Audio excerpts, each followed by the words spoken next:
Bank Indonesia Wilayah Sulsel optimis resesi tidak akan terjadi di tahun 2023.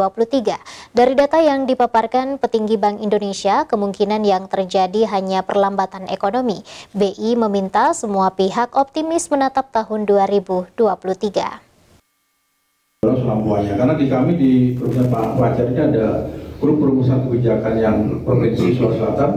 Juga grup yang... Bank Indonesia mengaku kemungkinan resesi sangat kecil terjadi di 2023. Hal ini disampaikan oleh Kepala Perwakilan Bank Indonesia Provinsi Sulawesi Selatan, Kausa Iman Karana saat menggelar fokus grup diskusi di Kota Sorong, Papua Barat Daya Sabtu lalu.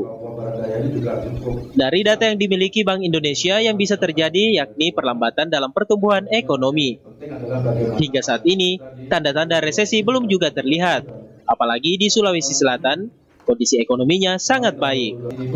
Bank Indonesia mengajak semua elemen untuk berkolaborasi mengembangkan sumber ekonomi baru seperti pariwisata.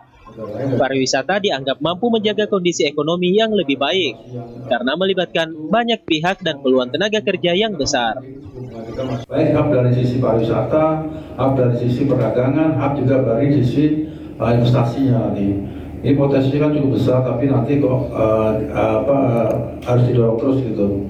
Apalagi ini kan kita juga sudah masuk ke tahun 2023 yang banyak suara-suara di luar itu kan pesimis gitu. Tapi kalau kami melihat di Sulawesi Selatan ini cukup optimis karena memang potensinya sangat besar. Nanti barangkali Pak Fajar bisa menjelaskan secara detail ya kira-kira apa saja yang bisa didorong ke depan. Diprediksi inflasi di Sulawesi Selatan pada 2023 diperkirakan di posisi 3% plus 1. Dengan kondisi tersebut, Bank Indonesia Sulawesi Selatan memperkirakan grafik inflasi Sulawesi Selatan tahun 2023 akan melandai sehingga dapat mendorong kondusivitas iklim usaha. Dari Sorong, Papua Barat Daya, Ahmad Arthur, Celebes TV. Penting adalah bagaimana pandangan kita di tumbuh bagus ya, tumbuh bagus dan